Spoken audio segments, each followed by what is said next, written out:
Umbanda ainda está em processo de sedimentação da sua filosofia, da sua própria prática, mas ela há de ser uma instituição louvável no Brasil, porque também recebeu do Cristo a outorga para o serviço do bem e corresponde à ansiedade do povo brasileiro. Do livro Elucidações de Umbanda, a Umbanda sobre um novo olhar universalista, de Norberto Peixoto, ditado pelos espíritos de Ramatiz e Vovó Maria Conga. Outro ponto importante é a valorização da vida.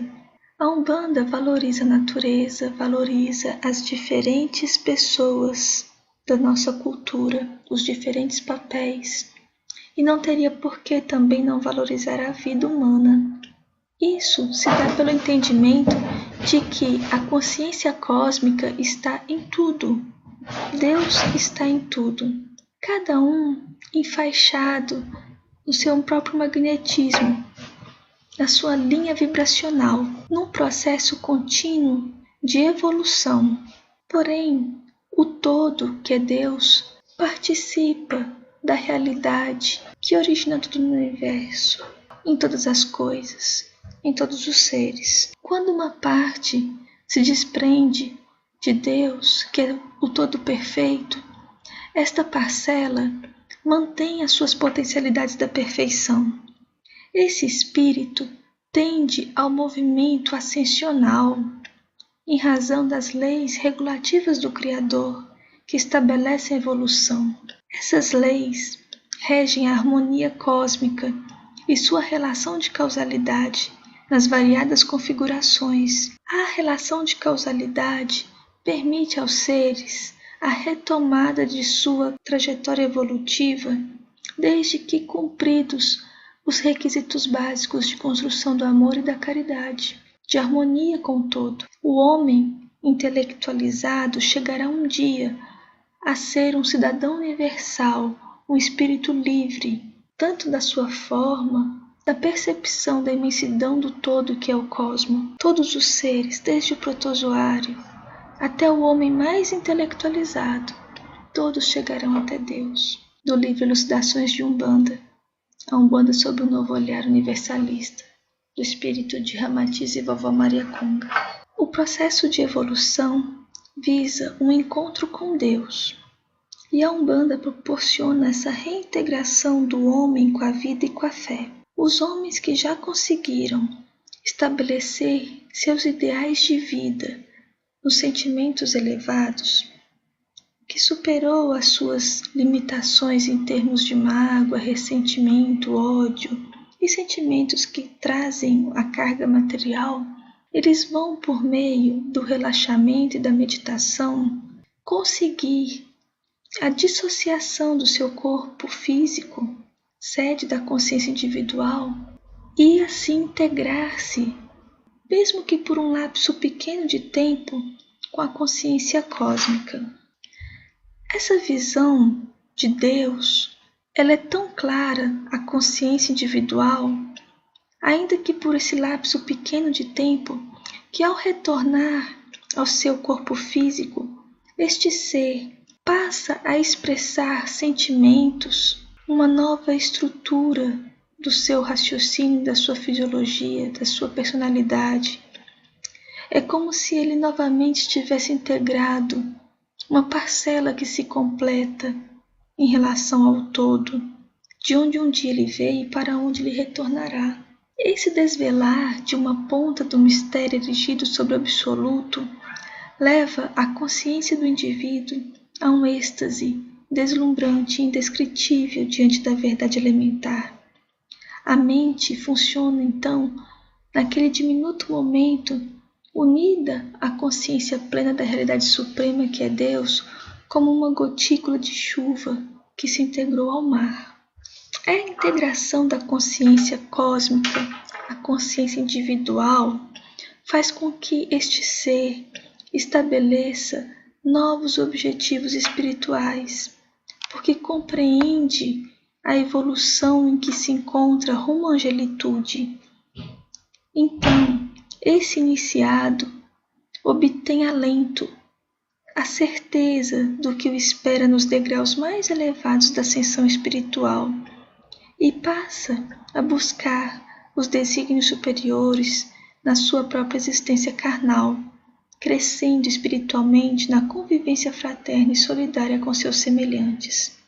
Estabelece-se então o genuíno espírito de caridade. Por mais profundo que esse encontro com Deus seja, esse aprendiz volta à sua vida diária, porém agora de maneira parcimoniosa, cumprindo com as suas atividades, tendo em si apenas a expressão, a leve harmonia na sua fisionomia.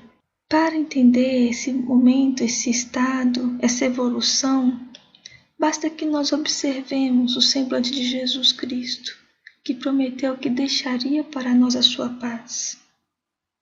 Do livro Elucidações de Umbanda, a Umbanda sob um novo olhar universalista. Agora, passando à fé e ciência, vamos fazer uma breve incursão nos princípios espíritas. Quando Kardec começou a pesquisar sobre os fenômenos das mesas girantes na França, ele percebeu que quem comunicava por meio das pancadas eram espíritos inteligentes. Ao apresentar a sua tese, a ciência ordinária que cuidava da matéria, a ciência comum, questionou a não comprovação do espírito. Então, Kardec explica que os fenômenos espíritas, eles repousam numa ação de inteligências dotadas de vontade própria e que nos provam a cada instante que não se acham subordinadas aos caprichos humanos. Dessa forma, a ciência não abarcaria a questão do espírito, porque os cientistas da época dissecariam um corpo humano e procurariam no corpo a alma e não a encontraria.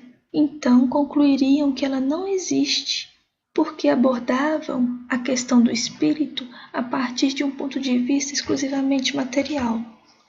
Porém, quando essa crença espírita se popularizar, as massas farão com que o movimento da ciência assuma a existência do espírito. Para isso, para que nós tenhamos esse acesso ao conhecimento que vem do espírito, Kardec esclarece ainda que é necessário o estudo da doutrina. Esse estudo que vai avaliar uma coisa tão grande como é o espírito só poderia ser conduzido com um espírito de seriedade e perseverança. Pessoas livres de prevenções e animadas de firme e sincera vontade de chegar a um resultado. Porque quem quiser aprender com os espíritos sábios deve instruir-se, fazer um curso de espiritismo. Deverá escolher seus professores, trabalhar com assiduidade. Os espíritos superiores somente atendem às questões sérias, onde reina a perfeita comunhão e o sentimento para o bem. Se por acaso houver o interesse especificamente em questões levianas ou ociosas, os espíritos sérios se afastam, assim como também se afastariam os cientistas criteriosos. Uma vez afastados os espíritos sérios, então o ambiente ficaria livre à ação das turbas de espíritos mentirosos e frívolos. Do Livro dos Espíritos, de Allan Kardec, tradução de Guilom Ribeiro. Assim, a fé e a ciência vão chegar a um momento em que a ciência ampliará o seu campo de atuação e envolverá então questões espíritas, as questões do espírito, e assim elas se unificariam num oceano de amor cósmico, como uma chuva vitalizadora dos solos áridos. Vai chegar o momento em que descerão das esferas siderais novos conhecimentos, que virão de diferentes fontes, não só do Espiritismo, mas de várias vertentes, porque não existe uma só verdade, não existe um só caminho. Os conhecimentos necessários à evolução do espírito jorrarão da fonte do Altíssimo de várias procedências. Próximo pilar, simplicidade e colaboração. No mundo espiritual, não existe separações. Existe a união amorosa e solidária entre as criaturas. E esta união se estende a uma amplidão cósmica e interplanetária, cingindo sob o manto do Cristo planetário todas as exteriorizações do mediunismo existentes em vossos olhos carnais e que impedem de doutrinas, filosofias ou religiões na Terra e que independem de filosofias e doutrinas. A solidariedade e a fraternidade será então na Terra um senso comum. E aquilo que não praticamos em termos de fé, ou que praticamos, não será motivo de separatismo, de incompreensão, como ocorre nos dias de hoje. Porque vai chegar um momento em que os princípios que regem as relações no mundo espiritual estarão acessíveis para os homens aqui na Terra também. Por fim, voltemos então às elucidações do Cristo.